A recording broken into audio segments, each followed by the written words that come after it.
pasuk speaks about what the Klal Yisrael endured. Yarboim Shana Bamidbar, 40 years. Pasuk says, Vayancho vayarizecho, that you suffered Yisurim Vayancho vayarizecho, and you were rov, you suffered hunger. V'achilcho hamon, Hashem yadav v'yadon savisecho. And they gave the fed, Rabbi Meisels fled the Klal Yisrael with mon in the midbar.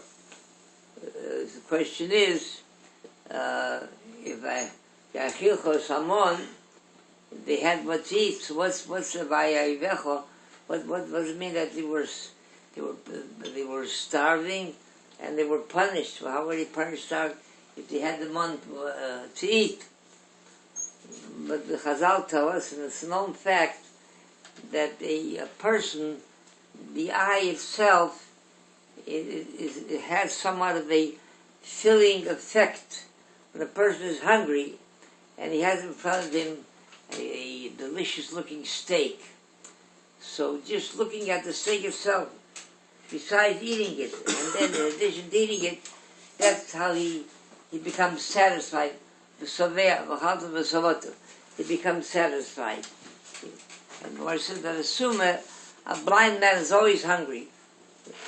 The mon, we know, it didn't have the shape or it didn't have the look of a sumptuous, of any kind of nash, or of a delicious piece of meat, or any kind of delicious piece of fish.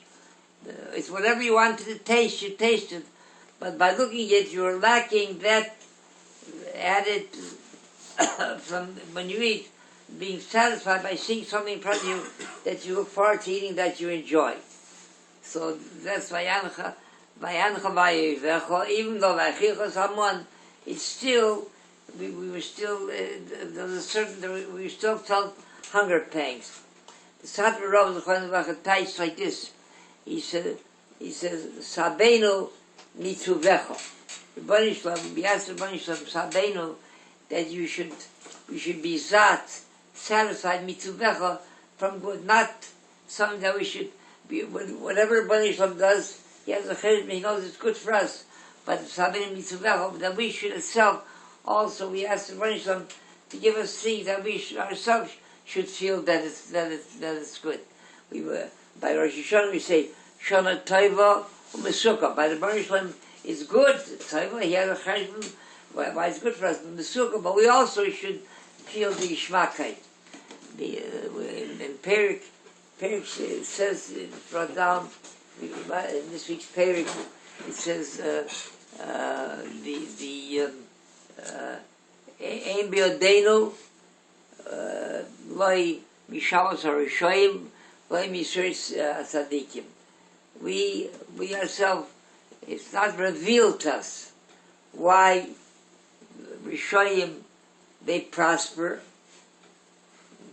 You have Shalva, Shalva, Shalva. Why Misuri Tzadikim? And why, on the other hand, why Tzadikim, in this world, they're denied, seemingly, they're denied the Tainug of Olam Haba. There was in the concentration camp was the Veitzen dying. So he was working. He had a job of working in a warehouse. Being in the concentration camp, he didn't have any kind of talis cotton, and working in the warehouse, the Nazis sought to confiscated anything that anybody owned. And they had he noticed there was a talis, not a talis, but a talis godel. My goodness, his eyes feasted on it, to be able to wear a talis. So he notched a hole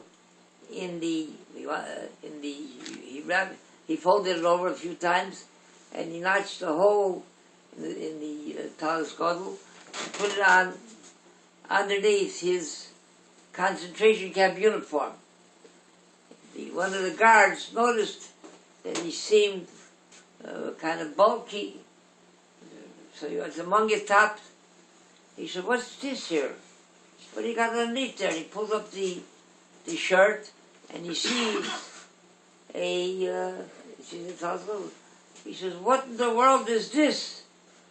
So he says, "It's a Gotteskleid." In German, means it's a religious garment.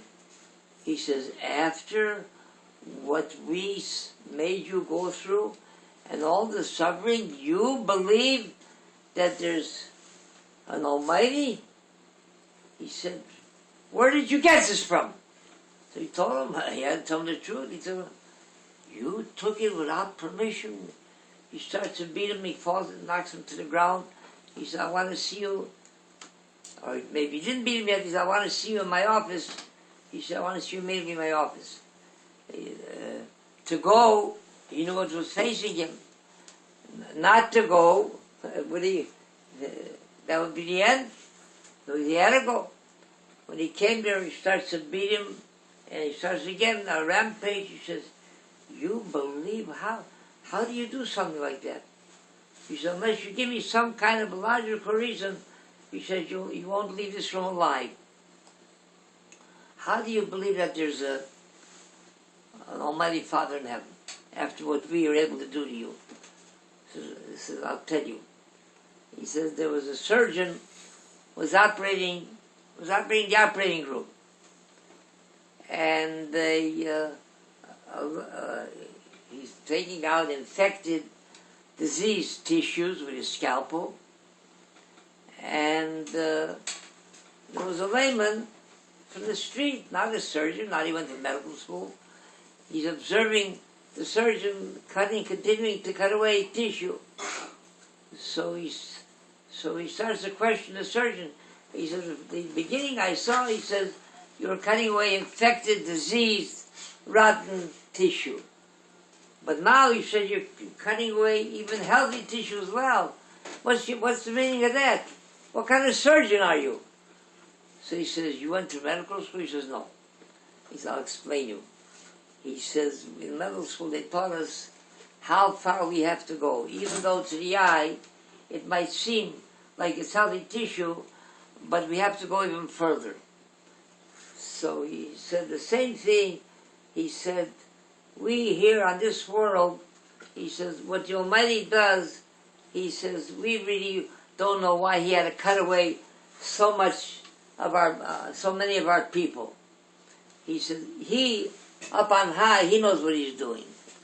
He says, "If you'll have patience and you'll wait until the time comes for you to leave this world, and everything will be explained, will be clarified, you'll see the reasoning behind it." He said, "If you have patience. But if you won't have patience and you'll be very curious, you want to know exactly why he did everything that he's doing," so he says, they'll take you up there much sooner. So you decide what you want to do. Whether you want to have patience and wait, or you want to go up there now.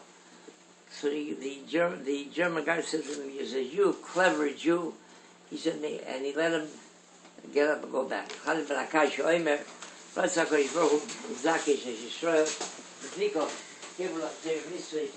שנאמר